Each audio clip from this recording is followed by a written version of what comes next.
Naalala ko nung maliit ako, well, maliit pa rin naman ako, pero nung bata pa ako, marami kong kinakatakutan. No? Marami kong, you might even say, parang irrational fears. No? May tawag tayo doon. Yun yung tinatawag nating phobia, di ba? But, uh, hindi ko alam yon noon. And probably wala akong phobia, no? Or something mental condition, no? But still, you might say na irrational yung fears na yun. I remember dati, nauso yung foot and mouth disease. Yung first time siyang naging parang maraming naging infected nun or nagkaroon ng disease na yun. Nalala ko dati, ayokong kumain ng kahit anong pork, ng baboy, ganyan. Just because, dahil lang may napanood akong balita, maliit pa ako nun, siguro mga grade 1, grade 2. Ayokong kumain dahil nga baka magkaroon ako ng foot and mouth disease. And they're convincing me, yung mga magulang ko, mga tito-tita ko na hindi ka magkakasakit dito. And pinapakain lang akong tosino. And ayokong kumain paborito ko yung tosino before. And even now, paborito pa rin yung tosino. So meron akong, yun nga, you might say, a fear. Now, that might not be irrational kasi meron talagang, talagang kumalat yung sakit na yon. But for someone na ganun kaliit, na ganun ang iniisip, di ba, it's still irrational kasi mas marami pang ibang bagay na kinakatakutan yung mga bata. Another thing, and probably some of you might relate more to this, is kapag madilim. Di ba? Again, another anecdote, minsan uutusan kami kasi dun sa bahay namin sa Mandaluyong before, up and down siya. So, minsan uutusan kami may kunin sa taas. Ang problem, pag tumaas ka, walang ilaw, mabubuksan mo lang yung ilaw sa hagdan and doon sa kwarto, pag pumasok ka na ng kwarto, which is madilim. And so, I remember that every time na uutusan ako, nagmamadali akong pumanik at bumaba. And dahil kakamadali ko, hindi ko tuloy makapayong switch. Dahil yung switch noon is yung bilog, tapos ina-up-down lang siyang ganon. Hindi mo siya makita. And itim yun Tapos madilim. And so, alam mo yun, everything na somehow parang nagmo-move dun sa kwarto, alam mo yun, parang meron ka nakikitang nakakatakot or that baka may multo, something like that. No? So, I have those kinds of fear and probably some of you meron din ganon. Siyempre, nung tumanda na ako, nag-iba na yung mga fears ko. Nag-iba na siya. Noon, nung nag-aaral ako, yung isang fear ko is, baka bumagsak ako sa exam or hindi ako makapasa or hindi ako makagraduate because of such and such. Diba? Ganyan din nung nag-college ako. Then, nung nag-asawa ako, another new fears ang dumating. Nung nagkaanak ako, sakitin si Amara, lagi kami sa ospital. And so yung fear ko naman is baka kunin siya sa amin ni Lord. No? Then, nag-start na ako mag-work, nagkaroon na akong trabaho. Yung sumunod na fear ko is, okay, paano ako makikipag-relate, paano ako makikipag-connect, paano ako makipag-usap sa mga co-workers ko kasi hindi naman talaga ako ganong klaseng tao na mahilig makipag-usap. So you could even say na natuto ako makipag-socialize dahil nag-start na akong lumabas at magtrabaho sa labas. No? And isa yun sa fear ko. Then eventually, naging fear ko is baka mawalan ako ng work. Every time na sumasablay ako sa trabaho, no, sa mga task ko, iniisip ko agad, baka tanggalin ako. And so, kinakabahan ako because now, meron na akong kailangan, may pamilya na ako, may pakakainin ako. And so, nag-evolve yung fear. No? Nagbago siya, nag-iba yung mukha nung bagay na kinakatakutan ko. Pero even before that, I have this fear of death, fear of dying. Maliit pa ako, meron na akong fear of death. And probably hindi yun nawala, yung fear of death. Not because hindi ako sure kung saan ako pupunta, but that yung pain. No? Kasi merong iba't ibang ways kung paano ka mamatay. And it could be slow or it could be quick. And if it is slow, nakakatakot. Nakakatakot din siya. And so, pero before, no, nung maliit pa ako, takot ako mamatay because of ayoko mapunta sa hell. Ayoko mapunta sa hell. And so the first time ko narinig yung gospel, and di ko pa alam yung security of salvation, lahat ng yun, but I know salvation is by grace. And so I always pray to the Lord every night na iligtas niya ako. Iligtas niya ako from my sin, iligtas niya ako from death, iligtas niya ako from hell. I don't know yung intricacies ng gospel, but all I know is that it is grace and I cannot do anything about it. And so every time na matutulog ako, I make sure, I pray to the Lord. Again, I'm not trusting on the prayer itself, but I make sure I want to cast myself sa mercy ni God na sana kung pagka mulat na mata ko, kung kukunin na niya ako, sa heaven ako. Now, maliit pa ako noon. And you might say yung mga sinabi kong fears nung tumatanda ako is nothing in comparison sa fear of death. Fear of going to hell. Na marami sa atin, no, we're stuck. No, yung paningin natin, yung fears natin is hanggang dito lang sa lupa. Hanggang dito lang. Ano yung kakainin natin? Ano yung kahinatnan ng buhay natin? Kung magkakagera, di ba? Ano yung mangyayari sa atin kung mawawalan ng work? Or may nagkasakit sa pamilya natin? No? We're stuck dun sa mga fears na yun. Or possibly, meron kang kaaway or umaaway sa'yo. Or some of us naman, ang fear is ma-put to shame or ma-criticize or ma-ridicule because of your faith, because you're sharing your faith. But yung gusto kong makita natin ngayon, matutunan natin ngayon dito sa Psalm 27 is this, that of all fears na meron ka, ito dapat yung kinakatakutan natin, is the fear of not being with God. Is the fear of being away sa presence ni God. And that's what we will see here sa Psalm 27. When I started studying yung Psalm 27 for this sermon, nakita ko yung passage, nag-umpisa siya with this confident declaration na wala siyang fear. No? Itong si David. But then, in verse 3, or rather in verse 4, sabi niya, one thing have I asked of the Lord, that will I seek after. And I ask myself, walang fear si David, but he's asking for something. He's just asking one thing. And I'm contemplating, ano yung relationship nung dalawang yon? Kung yung main thing sa verses 1 to 3 is, I have no fear, as we will see later, then how does that relate dun sa desire ni David to be in the presence of God? How does it connect? And from there, doon ko nakita yung main application point ng passage na to, namely, fear not being with God.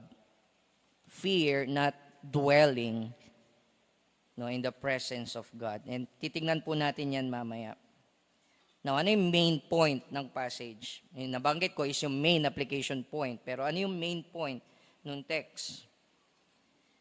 My only desire is to be in the presence of the Lord, to behold His beauty. Therefore, O Lord, graciously show your face to me. Soul, wait for the Lord. Okay?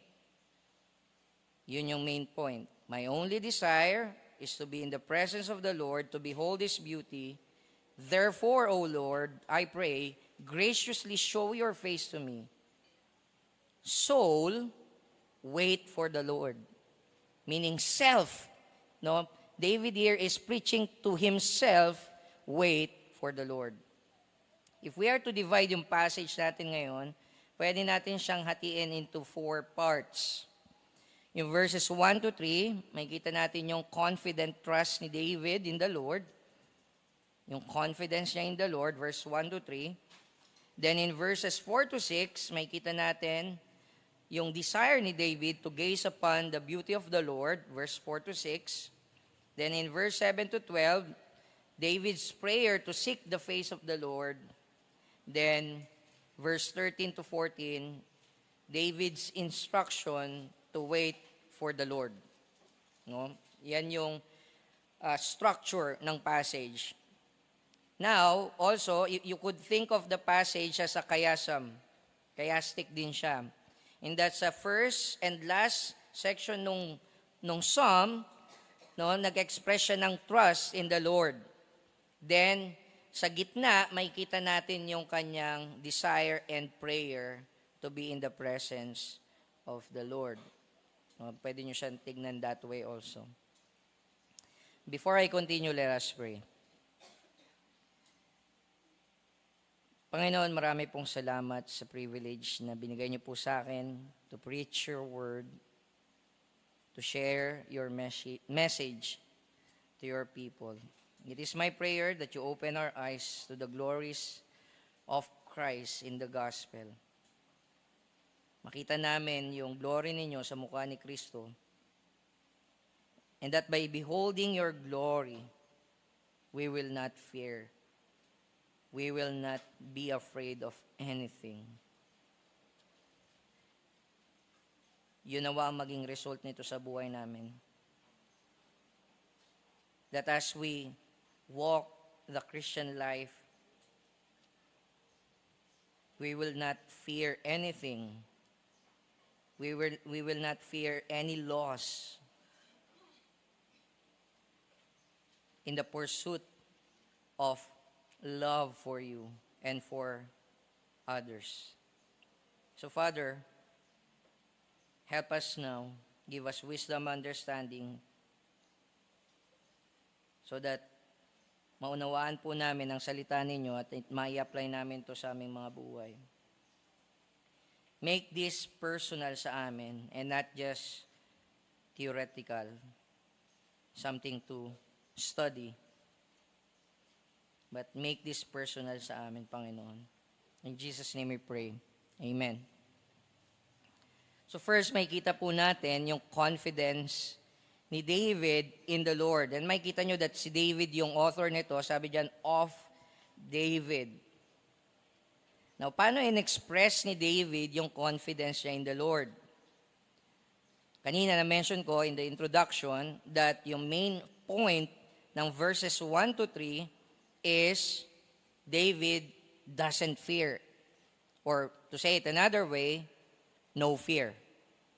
Okay? Yan ang main point. Sinasabi ni David, I have no fear.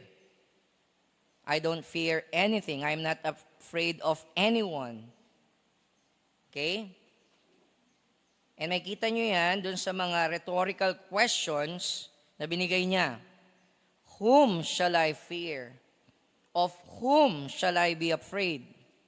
Those are rhetorical questions because you'll notice they don't have answers given sa text. And so you should restate them. Okay? And if you are to restate them, ano yung sagot? Sinasabi ni David, I shall fear no one. I shall not be afraid of anybody. So yan yung main proposition ni David. Yan yung main concern ni David. Yan yung main declaration ni David. Now why? Bakit hindi takot si David sa kahit ano? That's the question, right? Ano yung reason? Ano yung grounds na binigay ni David? May kita natin yung first, no? sa verse 1. Sabi niya, the Lord is my light and my salvation, therefore, whom shall I fear? Therefore, I will fear no one.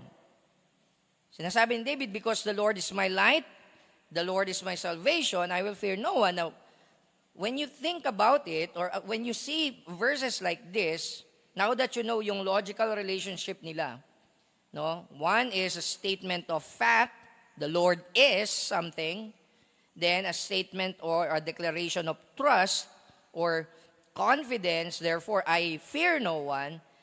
Ask this, what is, halimbawa, nung sinabi niya, the Lord is my light, what is in the light that makes David brave and not fear anything?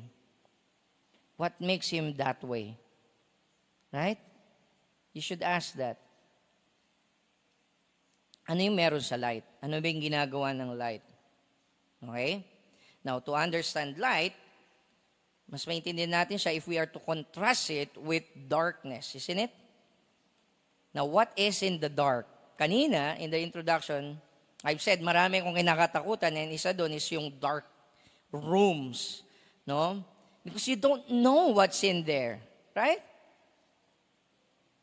You don't know ano yung pwede mong makapa. Baka mamaya may ipis doon. Isa yun sa kinakatakutan ko, ipis. No? And hindi mo alam. Baka mapatid ka. Mag-trip over ka. Right? And so in other words, at least, part of why we fear darkness or why we are afraid of the dark, it's because of the unknown. Correct? Tama ba yun? Because we don't know things. We think we know things in this life, pero maraming bagay hindi natin alam. Maraming bagay hindi natin naintindihan, and even if we ask the Lord to make us understand, or even if we ask the Lord to reveal us things na hindi pa nangyayari, sometimes ang sagot ni God is, it is not for you to know. And you're still in the dark. And so you're afraid. Tama? So what does light do? No? Ano ang ginagawa ng light? It dispels the darkness. Isn't it? It gives light dun sa dark places. But definitely, hindi sinasabi dito ni David na God is a literal light. Because God is spirit. Wala siyang physical body. Now, He can manifest as a light. No? He can show yung Shekinah glory niya sa Old Testament. Pinapakita niya yung sarili niya sometimes that way, as a blinding light. Right? But it doesn't mean na literally may light si God. Okay? So what does it mean? Now in scriptures, and as we saw from previous Psalms na napag-aralan na natin, the Word of God is what? Is light. It is a lamp. So in other words, what's being said here is that God is the one who guides David through His Word. God is light in the sense that God is the one, the Lord is the one who reveals Himself to David. That's very important. Yung difference ng religion na Christianity sa ibang religion is this. It is a revealed religion. Anong ibig ko sabihin doon? Ibig sabihin, the God that we worship speaks. It reveals Himself. He delights in condescending to show Himself sa people niya. Naalala ko nung mahilig kasi akong manood ng series of Sunday schools ni R.C. Sproul, and mahilig siya sa Latin. And isa sa Latin na natutunan ko is yung word na educare. Doon ang galing yung word na education. And in-explain niya that it means to lead out. And sabi niya, to lead out of what? From where? To lead out of the darkness of ignorance. Yun ang ibig sabihin ng education. Ignorance is darkness. Okay? Knowledge, revelation, is light. And so therefore, nung sinabi ni David na the Lord is my light, he's saying, God is the one leading him out of the darkness of ignorance and into the knowledge of God. So at least, at the very least, yun yung ibig sabihin dito ni David, the Lord is my light. Now, does it mean na ipapaalam ni God lahat ng pwedeng malaman kay David? No. It just means that God will let us know what we need to know about Him in order to trust in Him. So the Lord is light. Also, sabi niya, the Lord is salvation. The Lord is my salvation. Whom shall I fear?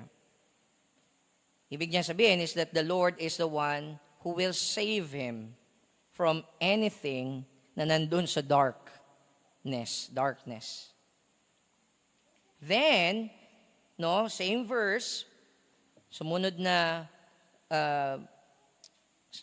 verse, sabi doon, same verse sa versification natin, but sumunod na line, the Lord is the stronghold of my life, of whom shall I be afraid? Na nag-switch siya, nagbago siya ng picture. So una, light siya, then a Savior, a mighty Savior, then ngayon, He's a stronghold, a fortress. And here, sa mind ko, kumbaga, itong mga imagery na to, somehow, nagtagpo siya sa isang scene sa Lord of the Rings. And it is a movie, some of you might say, mas okay yung books kaysa yung movie. Well, may visual yun okay? Ang ganda ng visual effects, and I think it captures yung sinasabi ni J.R.R. Tolkien, na na-experience nung mga people sa Helm's Deep. Okay? There's this battle sa Helm's Deep, sa Lord of the Rings, where surrounded na sila ng mga orcs, yung fortress sa Helm's Deep. And that, you might say, and lahat sila doon, they're feeling hopeless na because ang tagal dumating ni Gandalf. And si Gandalf is somewhat a Christ figure sa Lord of the Rings. Maraming Christ figures sa Lord of the Rings. And si Gandalf is functioning as such. Now, they're waiting for Gandalf and yung horsemen, yung mga soldiers ni King Theoden na dumating because they're surrounded. And madilim siya. Madilim yung gabi, madilim, and then surrounded sila, cornered sila dun sa fortress. And all that they can do is wait. Yun lang yung pwede lang gawin. By their time. And so that's the picture that I'm seeing here. Madilim, kailangan nila ng tagapagligtas, and they're surrounded, cornered sa isang stronghold. Now here, si David, kiniklaim yon, lahat ng yon, as to be referring to the Lord.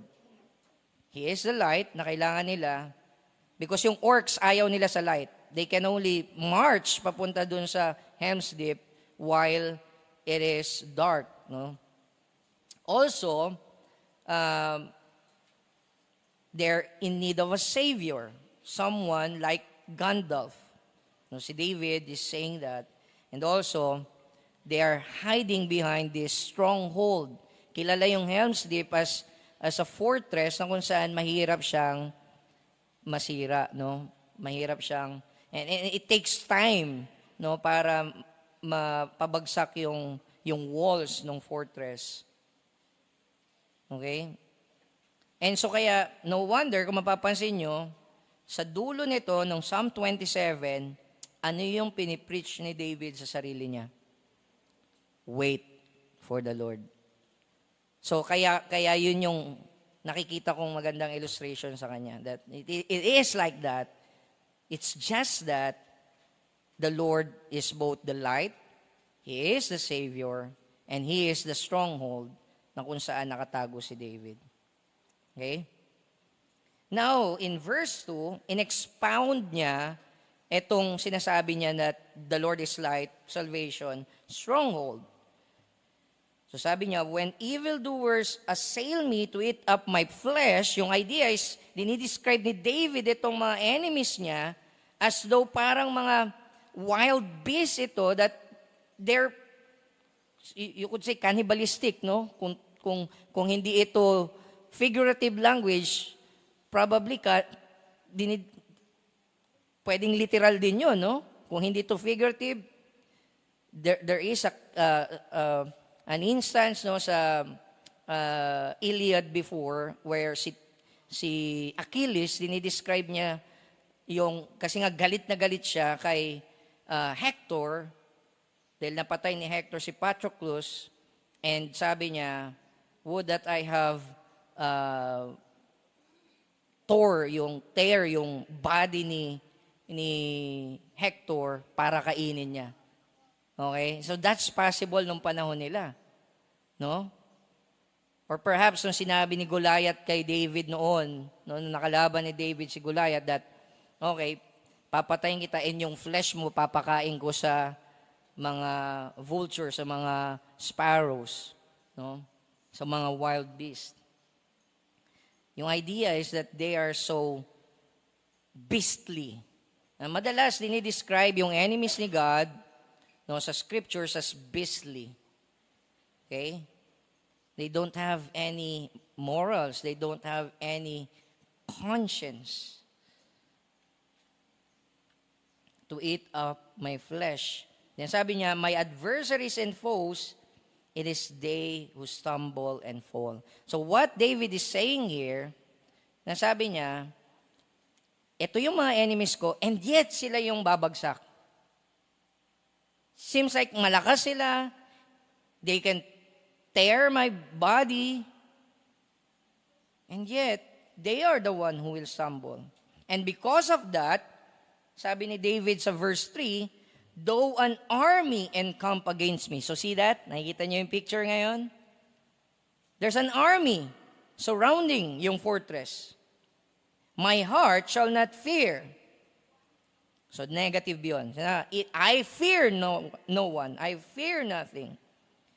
Then positively sinabi niya, though war arise against me, yet I will be confident.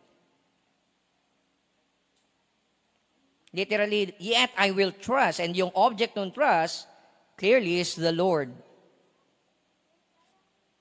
So ano yung sinasabi ni David dito? Sinasabi niya that not fearing is not the same as, okay, desiring to escape yung circumstances. Yung courage, natetest siya, hindi in the absence of trials. Not in the absence of adversities. No, dun siya natetest precisely while you are in the midst of it.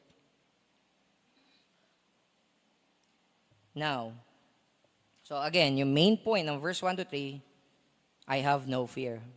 Yan yung sinasabi ni David. Then in verse 4 to 6, sabi ni David, one thing have I asked of the Lord, that will I seek after. Now, I want you to think of that. After niya sabing, I have no fear, one thing I have asked. One thing have I asked of the Lord. Ano yung relationship ng dalawa? Ano yung logical relationship ng dalawa? What's being said there? If I'm to ask you, meron bang kinakatakutan si David? Meron ba siyang kinakatakutan? There's none apart from one. There's only one thing na kinakatakutan si David. And that's what's being said here. Kaya yun yung prayer niya. So, pwede nyo siyang tignan this way. If I'm to be surrounded by enemies, if I'm to be killed, if I'm to starve because of this long siege, so madalas ganun yung nangyayari kapag you're surrounded by your enemies, you're cornered sa isang fortress, they may not come in do sa fortress, but they will wait until you starve to death.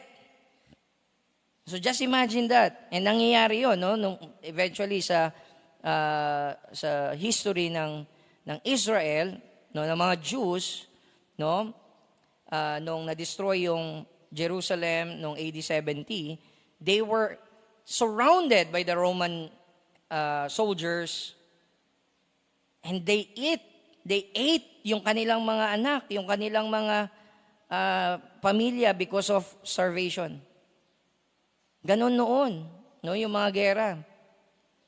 Just because kinakat nila yung supply lines, so to speak, ng mga fortresses na yun. And so, sinasabi ni David, okay, mangyari na lahat ng iyon, I will fear no evil. But there's one thing I ask. Kita niyo yan? So, ibig sabihin, even though hindi mo ibigay sa akin itong pagkain, even though hindi mo ibigay sa akin yung comfort, even though hindi mo ibigay sa akin, Lord, yung victory over these enemies na meron ako ngayon, ito yung gusto kong mangyari. Ito yung ayokong mawala sa akin. Ano yun? One thing have I asked of the Lord, that will I seek after. Sabi niya, that I may dwell in the house of the Lord all the days of my life. Now, bakit? Diba? Bakit? Why? Bakit yun yung isang bagay na nire-request niya kay Lord sa gitna ng napakaraming problems? Now, here's an immediate application sa atin, mga kapatid. Whenever you pray, ano yung first and foremost na pinagpe-pray natin? And first and foremost is, madalas, hindi si God. Hindi yung mag-dwell in the presence of God. Because I think for some of us, or most of us, we really don't fear being away from God. Isn't it? If you are afraid of being starved to death, you would want to pray na i-provide ni God yung pagkain mo. Right? If you're afraid of dying, you would want to pray na bigyan ka ng long life. Isn't it? If you're afraid of baka matanggal ka sa work, you would want to pray na maging excellent ka sa iyong trabaho and that ma-recognize ng superiors mo, supervisors mo, yung efforts mo. Right? Mabigyan ka ng raise. Ma-promote ka. Or kung ikaw ay nag-aaral, you would want to pray na yung mga pinag-aralan mo while you're reviewing, that maalala mo lahat ng yon pag nag-exam. Because you're afraid na baka bumagsak ka. Pero how many of us prayed na Lord, this is the only thing I want to ask from you. To be in your presence. To dwell wherever you are. Ganun ba tayo manalangin? And ito yung reason why we don't pray that way. Because we are not afraid of not being with God. Perhaps that's the reason. We are not afraid, we're not fearing na malayo tayo kay God. And here, si David, that's his only fear. That's his only fear. That's why that's the only thing he asked of the Lord. Now, ano yung purpose? Why gusto ni David na magpunta dun sa dwelling place ni God? Right? And you might say, alam ko na, if I have God, I have those things. Isn't it? Na gusto kong ipag-pray. Yung mga surplus. Right? If I have the creator of the universe, I have everything. Now, there's a sense na may truth doon. Tama? If you have God, you have everything. But tignan niyo yung primary motivation ni David kung bakit niya gustong mag-dwell sa house ni Lord. Sabi niya, to gaze upon the beauty of the Lord and to inquire in His temple. Wow.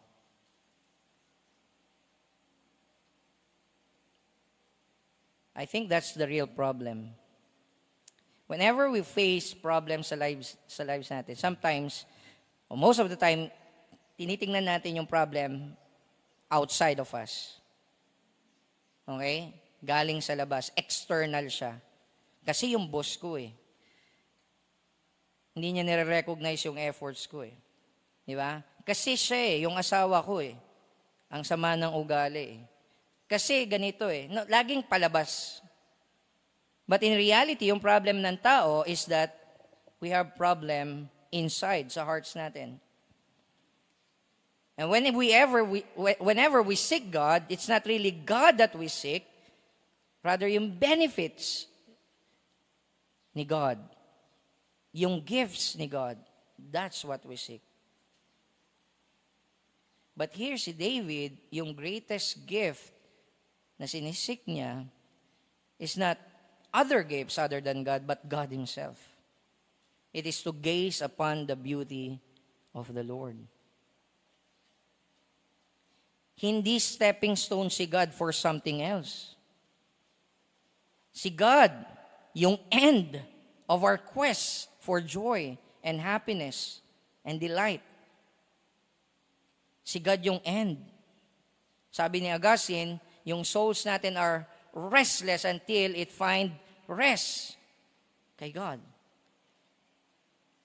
Because siya yung end, hindi siya stepping stone for something else. And if you do that, ginamit mo si God as a stepping stone for something else, may tawag sa atin, idolaters.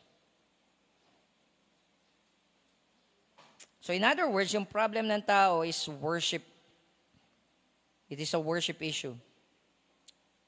We don't want to be in the presence of God because we don't want beholding yung glories ni God and because we don't want to worship, magnify, glorify God. We exchange the glory of God for the things created. And that's why we fear a lot of things irrationally. Does it make sense?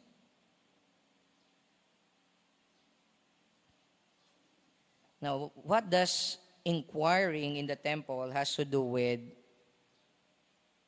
gazing upon the beauty of the Lord? Now, to gaze upon the beauty of the Lord, you don't have to encounter Him in some miraculous, supernatural way. Hindi yun ang sinasabi ni David. Marami sa atin, ganun hanapin si God.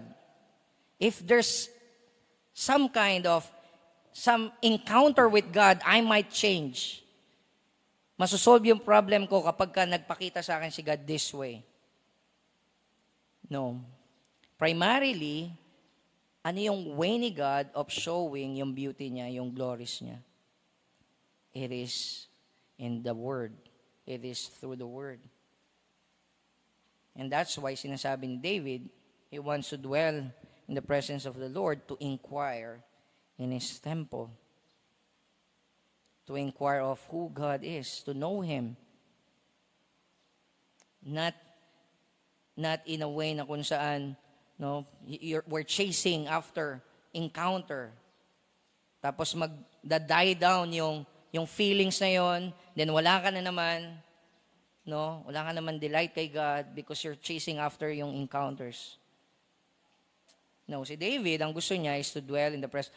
Now, by the way, maraming words na ginamit si David dito to describe yung presence ni Lord, in dwelling place ni God. Sabi niya, that I may dwell in the house of the Lord, to gaze upon the beauty of the Lord, to inquire in His temple. Right? Temple, tsaka house of the Lord. He's not saying here that there's a physical location, geographical location, na kailangan mo puntahan.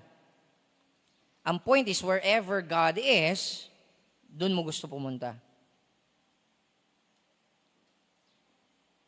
Wherever the Word of God is preached, wherever the love of Christ is modeled, shown, manifested, dun mo gusto. Dun gusto pumunta ni David. Now, ano yung reason? So, nagbigay siya ng reasons. Ano yung reason why he desired this? This is the thing, the one thing he asked of the Lord. Ano yung, saan nang gagaling yung confidence si David na sasagutin ng Panginoon itong desire na to? Okay? Makikita natin yan doon sa sumunod na verse. Sabi niya, for He will hide me in His shelter. So, lahat ng words na to is a word of protection. Okay? For He will hide me in His shelter in the day of trouble. He will conceal me under the cover of His tent. He will lift me up. He will lift me high upon a rock. Lahat yun, ang pinapakita is protection. Iba't ibang images siya of protection. Okay? Shelter, might be yung fortress na dinidescribe kanina. Conceal under the cover of His tent, same. Then sabi dito, lift me high upon a rock. Now, yan lang yung naiba. Now, ano yung point? Now, if you are in a high ground, meron kang advantage sa enemies mo. No, sa battle. No, so, yun yung image na pinapakita dito. Naalala nyo yung Psalm 23, where sabi niya, even though I walk through the valley of the shadow of death, kaya nakakatakot sa valley of shadow of death is because nandun ka sa gitna, nandun ka sa ilalim. Yung mga magnanakaw, murderers, assassins, they might be on the high ground. Right? And here sinasabing David, the Lord will lift him up, no, high upon a rock. Now, hindi yan yung ultimate reason ba't siya nagpray. And yun yung desire niya, to dwell in the house of the Lord. It is the result of this, napansinin niyo pati, sinasabi niya to, as if, no, he is really sure that gagawin to ng Panginoon, and that in verse 6, yung result nito, sinasabi niya ganito, and now my head shall be lifted up above my enemies all around me, and I will offer in His tent sacrifices with shouts of joy. I will sing and make melody of the Lord. So ano ibig niya sabihin doon? Make melody to the Lord. Sinasabi niya that as a result of God's salvation and protection na binibigay niya sa kanya, I will worship God. And that's why I know God will answer my prayer na to dwell in His house. God is seeking those who would worship Him, who would magnify Him. God delights in saving people so that they might glorify God.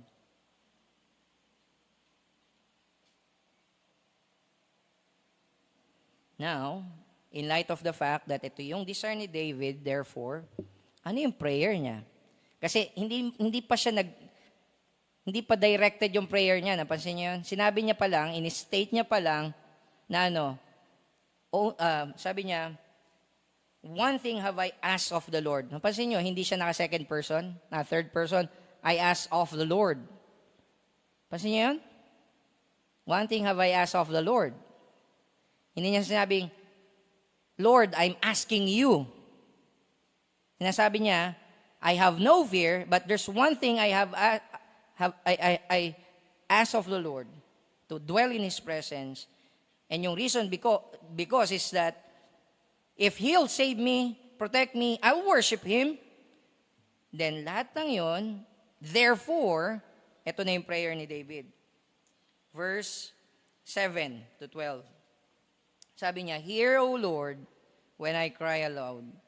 Be gracious to me and answer me. See that? Ngayon pa lang siya nag-pray. Hear, O Lord. Be gracious to me. Answer me. Then binigay niya yung reason why. Ang ganda nito. This is how we ought to pray. Why? Because, Lord, you have said, seek my face. And so, my heart says to you, your face, Lord, do I seek. That's why confidence si David. Because it is God is the one na nagsabi sa kanya, seek His face. God is the one nagsabi kay David,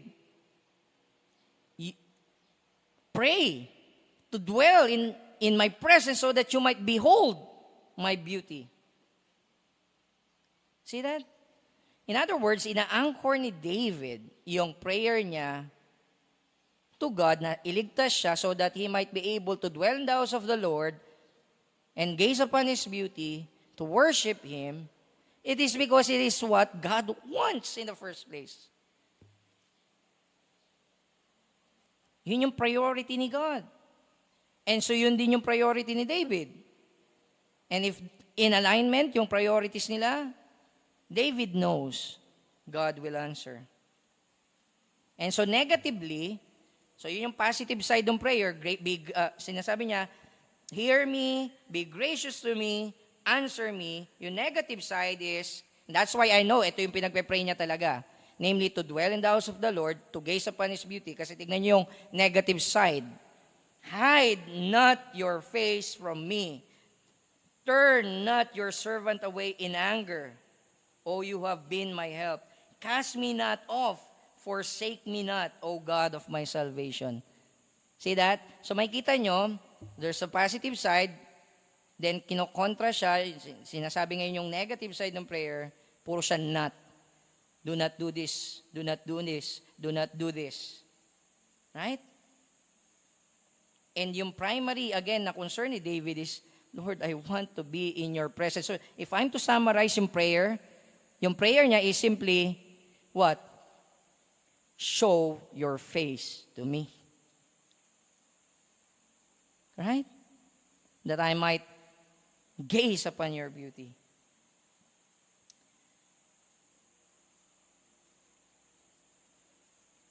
Now, tignan niyo po, hindi presumptuous si David sa request na to. What do I mean by that? He's not saying or uttering these prayers kay God as if he deserves to be in the presence of the Lord. Why did I say that? Bakit?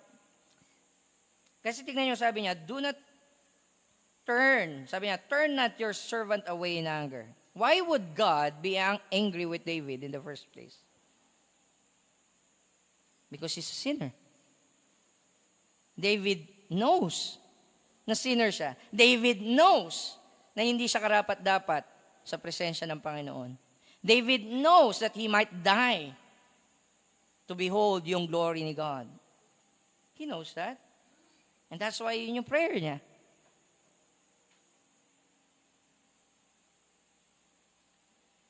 Natingnan nyo to. Verse 10. And that's why we know kanina, sabi niya, this one thing have I asked. Kasi here, makikita natin, he's even willing. It's okay with him if yung parents niya would forsake him. Sabi niya, for my father and my mother have forsaken me. Now, I don't like this translation. If you read yung NET, I think it is a much better translation. Hindi niya sinasabi that literally na forsake na siya, but that he's saying, even if my mother and father forsake me, the Lord will take me in. Kuha niyan?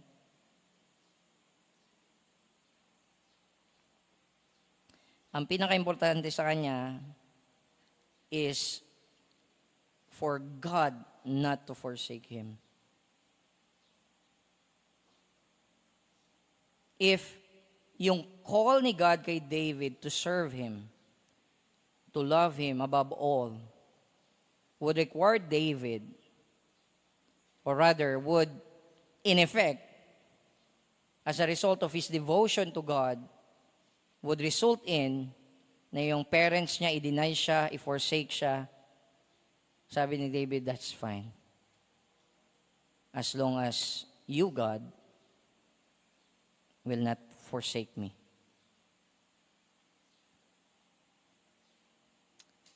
That probably is one of the comforting, but at the same time, alam mo yun, it's a sad, it's a very, very sad experience.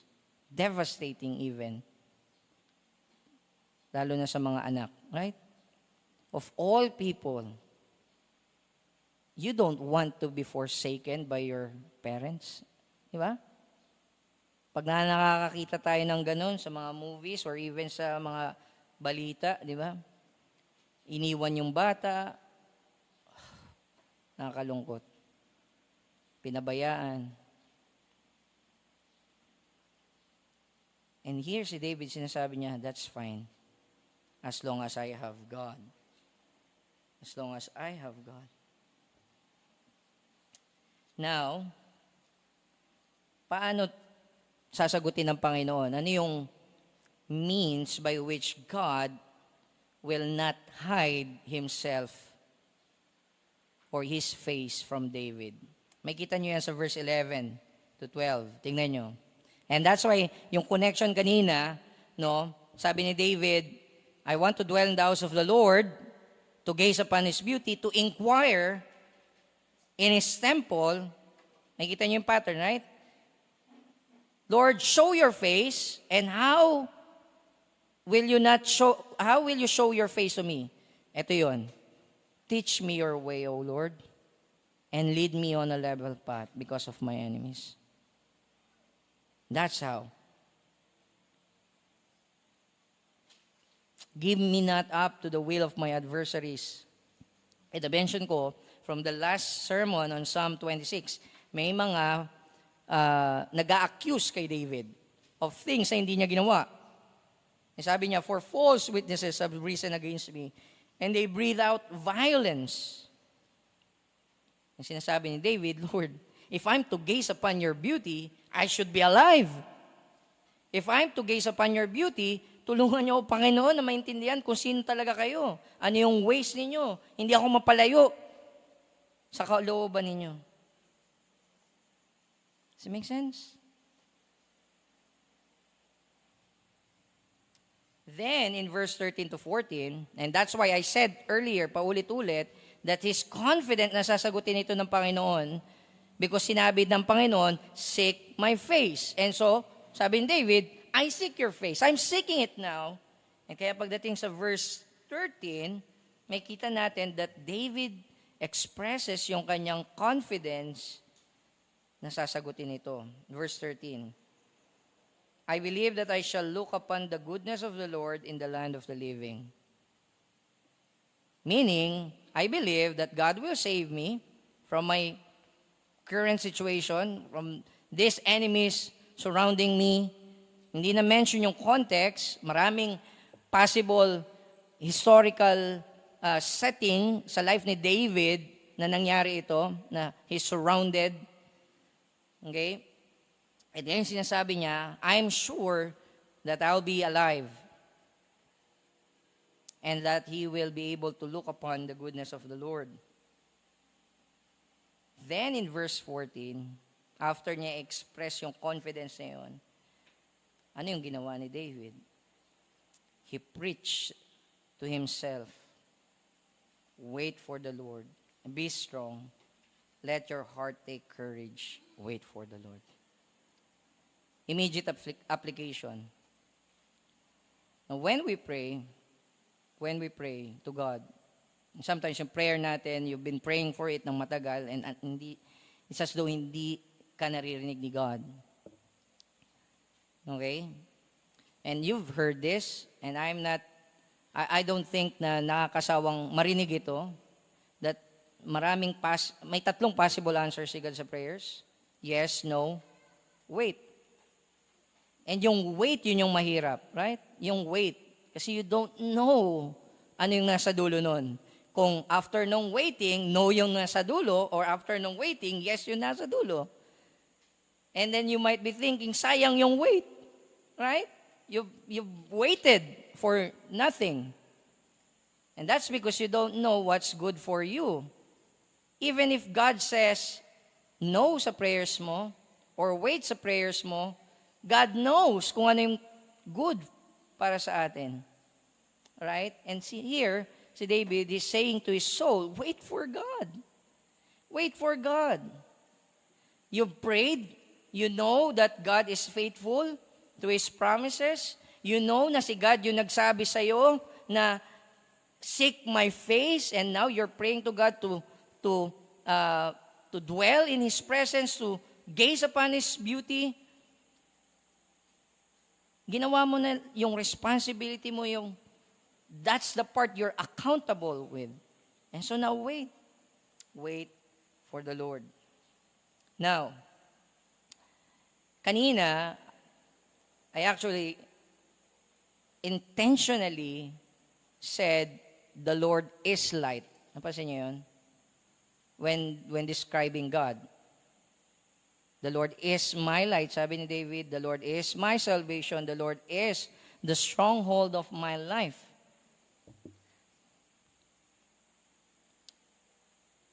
Yung key dito, mga kapatid, dito sa psalm na to, if we are to apply this to ourselves, we must not read yung psalms or even interpret yung psalms like a commentarian, like a scholar. That we are reading it in the third person. David's, as if hindi siya promise sa atin. How would you even do that? You can't bank on promises not made for you, not for you, right? But here si David, confident siya that God is for him. And he can claim for himself, the Lord is my light. The Lord is my salvation. The Lord is a stronghold of my life. Diba? And that's why yun yung tanong natin lagi, no? Totoo ba yun sa'yo? Totoo ba yun sa atin? Is the Lord really the light sa buhay natin? Is He our light, our salvation? My light, my salvation, my stronghold. Because if not, how would you preach to your soul, wait for the Lord? If you don't know whether God is for you or not, why would you wait for someone na hindi naman para sa'yo? Correct? Now, how does this relate then to Jesus Christ? Ano yung connection nito kay Christ? Now, this is probably one of the clearest passages or psalms sa Old Testament that talks about Christ or points to Christ. Christ is the dwelling place of God where we can meet Him. We can meet Yahweh to gaze upon His beauty. John 1:14. Na-mention ko na rin yan last sermon. Not only that, Christ is the radiance of the glory of God. Hebrews 1:3. Now, tignan nyo to, 2 Corinthians 4, 4-6. Ito yung nangyari nung hindi pa kayo mananampalataya. Kung hindi pa kayo mananampalataya ngayon, ito yung prayer ko na mangyari sa inyo ngayon. And if na-born again nga kayo, and yet hindi nyo pa alam kung ano yung nangyari, ito yung nangyari sa inyo. Okay? Tignan nyo kung gaano ka-importante ma-behold yung glory ni God magmula umpisa hanggang dulo ng buhay natin dito sa lupa. Tignan nyo po. Sabi dito ni Paul in 2 Corinthians 4:4-6, in their case, the God of this world has blinded the minds of the unbelievers. So they are unbelievers. And yet sabi dito, the God of this world has blinded the minds of the unbelievers. It's double blindness. Unbelievers na sila, now they're blinded by the God of this world. And ano yung reason why? Ano yung purpose nung God of this world? To keep them from seeing the light of the gospel of the glory of Christ who is the image of God. Now, you should ask, bakit yun ginagawa ni Satan? You know why? Because that's the only way you could ever be saved. That's the only way. There's no other way. Without seeing the light of the the light of the gospel of the glory of Christ, who is the image of God, hindi ka masisave. And that's what He's doing. So ano yung dapat mangyari sa'yo kung hindi ka pa mananampalataya ngayon? Or ano yung nangyari sa'yo kung ikaw ay mananampalataya na ngayon? Ikaw ay na-born again na. Verse 6. Ito yung ginawa ni God. For God who said, let light shine out of darkness, has shown in our hearts to give the light of the knowledge of the glory of God in the face of Jesus Christ. Si Christ yung radiance of the glory of God. And the only way we could ever be saved from our sin and from the wrath of God and from the blinding work ni Satan is for God to say sa hearts natin, let there be light. Now you see. Right? The Lord is my light. If that happens to you ngayon, you could claim that. If God now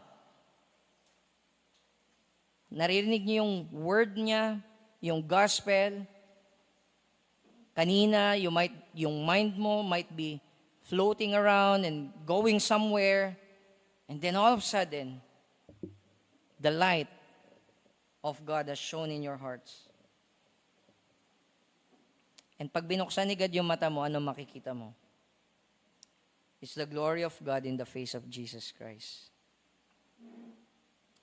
So yun ang dapat mangyari sa'yo. If you are to claim that the Lord is your light, mangyari dapat yun sa'yo. Ngayon, kung born again ka, yun ang nangyari sa'yo.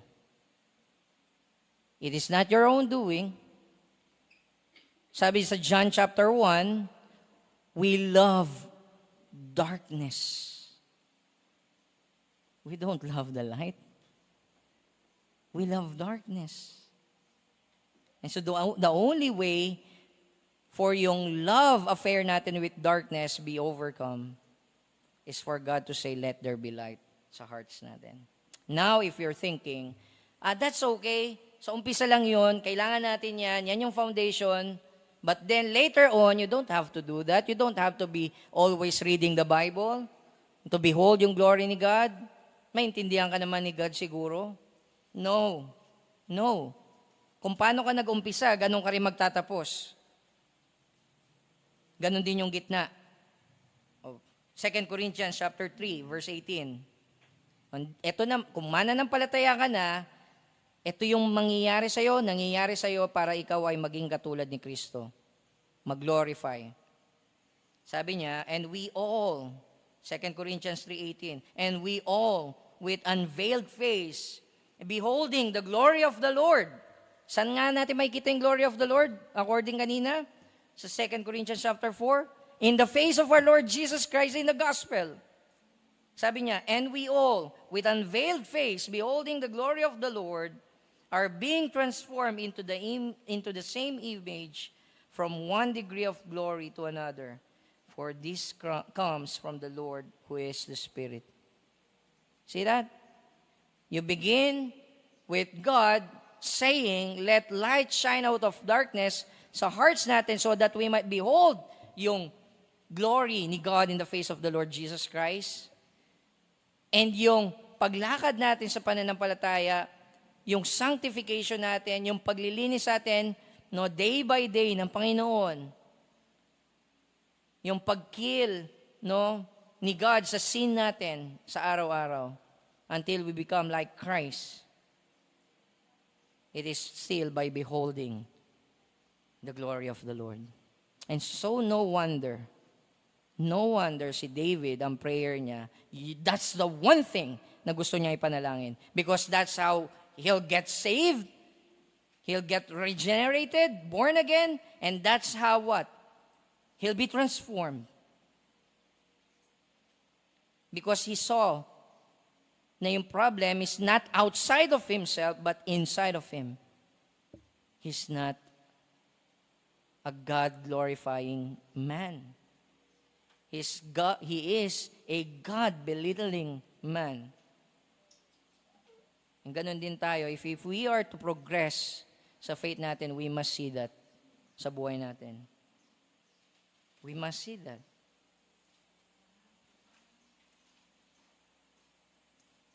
Ano pa?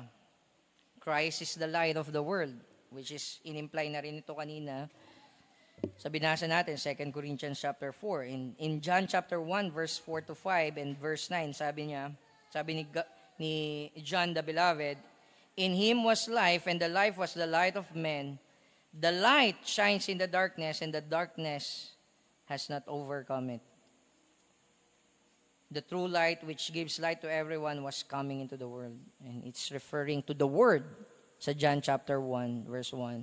And tumutukoy ito dun sa person, dun sa Word that tabernacled among us. Sa John chapter 1, verse 14. Not only that, mga kapatid. I want you to get this. Sometimes we stop short dun sa benefits ng gospel and ng cross, sa justification lang, yung ma-count ka as righteous, to have a right standing with God. But tignan nyo ano yung end goal. Ba't ba tayo sinave ng Panginoon? Bakit tayo niligtas ng Panginoon? Bakit dumating si Kristo? Ba't siya namatay? Tingnan niyo po sa 1 Peter 3:18. 1 Peter 3:18. For Christ also suffered once for sins. The righteous, si Christ, for the unrighteous, tayo yun, that He might what? That He might what? Make us wealthy? That He might what? Make us prosperous? That we might become healthy? No. That He might bring us to God. Namatay si Christ, nagsuffer si Christ, so that, so to say it another way, the only way God will not forsake us, it is by God the Father forsaking the Son. Doon sa mga R's na yun. That's the point, mga kapatid. The highest good of the gospel is God. God. Christ suffered so that He might bring us to God. Being put to death in the flesh, but made alive in the Spirit. So how should we apply itong passage na to sa atin ngayon? Fear not what you'll lose in the pursuit of love for God and others. Fear not what you'll lose in the pursuit of love for God and others. Love costs a lot. It will cost you a lot. At least yung genuine Christian love, biblical love, it costs the Father the Son. And so, do you really think that if we are to exercise genuine love for one another, walang cost yun? May cost yun. You might lose many things because of your pursuit of love for God and others. And for some of us, dun tayo nahihirapan.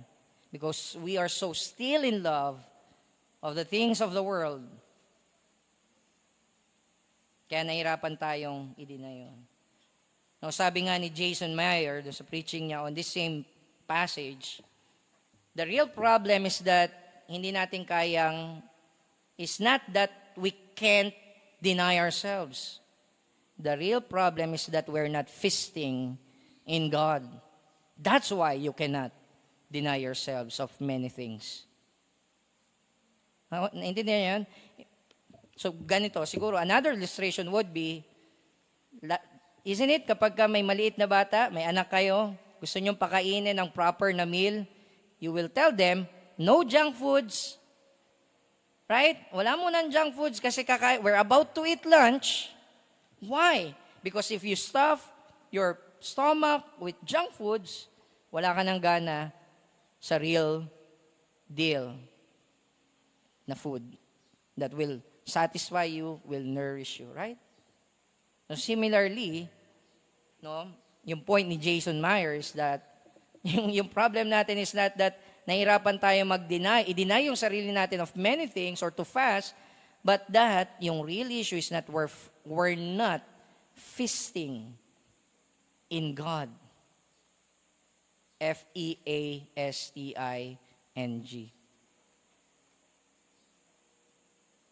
So fear not what you'll lose in the pursuit of God or pursuit of the love for God and others. Because, ano yung reason? And that's why we always need to preach the gospel to our souls. We always need to behold the glory of God the Father in the face of the Lord Jesus Christ sa gospel. Why? There, you'll know that we have an even greater riches in Christ that we can never lose. What? Namely Himself. Kaya nga si Paul, sabi niya, indeed, I count everything as loss because of the what? Surpassing worth of knowing Christ Jesus my Lord. For His sake, I have suffered the loss of all things and count them as rubbish in order that I may gain Christ. Or tignan nyo in Hebrews chapter 10, verse 34. Ito yung mga Christians, no? Mga Hebrew Christians, sabi ni Paul, nung author ng Hebrews sa kanila, for you had compassion on those in prison and joyfully accepted the plundering of your property. Why? Bakit okay lang sa kanilang ma-plunder yung property nila? Bakit? Kasi ang ginawa nila, by the way, iiwan na yung mga property nila to help yung mga imprisoned Christians. What a risk. Risky yun. Okay? For the Roman soldiers to know na Christian ka, tapos iiwan mo yung properties mo. And sabi niya, okay, ito yung reason ba't willing silang ma-plunder yung properties nila. Since you knew that you yourselves had a better what? Possession and an abiding one. So see that? Yung real problem is that sa atin, we're not feasting on the thing na hindi kahit kailan mananakaw sa atin. We're not feasting on the thing na kahit kailan hindi mawawala sa atin. That's why takot na takot tayo dun sa mga bagay na temporal na mawala sa atin.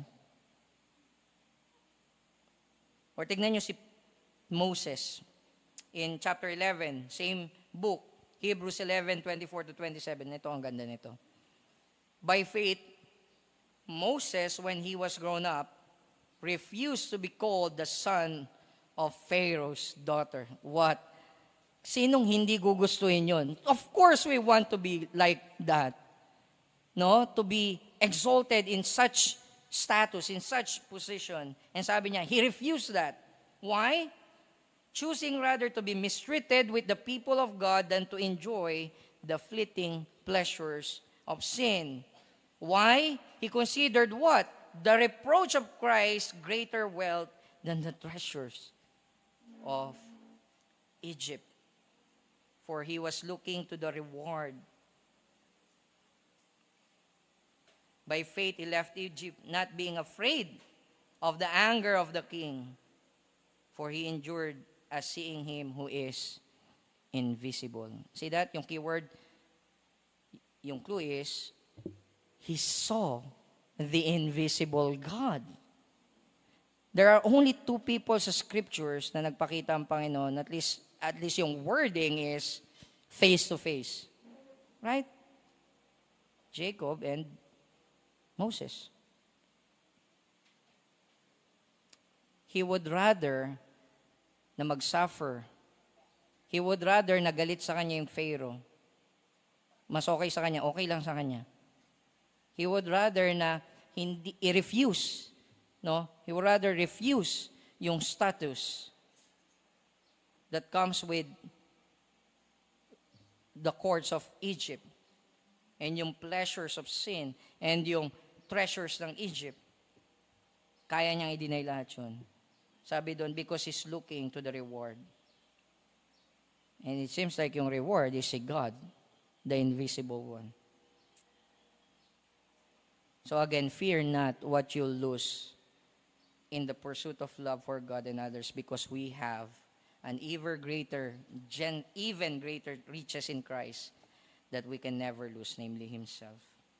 Second, fear being away from the presence of the Lord to gaze upon His beauty.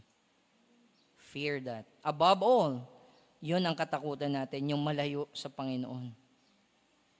If there's primary thing na pinagpe-pray natin, na petition natin is that lagi tayong, what?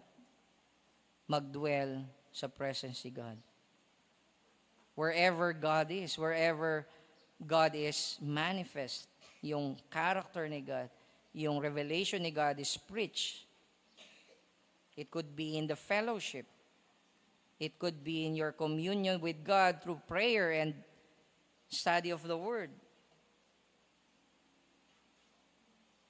It should be our one thing we ask, to dwell in the presence of the Lord, to gaze upon His beauty. And then lastly, preach to your soul. Marami sa atin, hindi ito ginagawa. We're not talking to ourselves. Now, if there's, sometimes we do talk to ourselves, kaya lang, for different reason. If there's a reason to talk to ourselves, ito yun. Sabihin natin sa sarili natin, God delights to show His face to those who seek Him. Preach that. Tell it to your soul.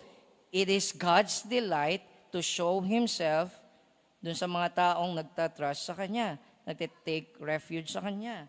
Therefore, preach to your soul, wait for God. Wait for God. Why? Why? God is worth the wait. He is worth the wait. Let us close in prayer. Panginoon, marami pong salamat sa salita ninyo.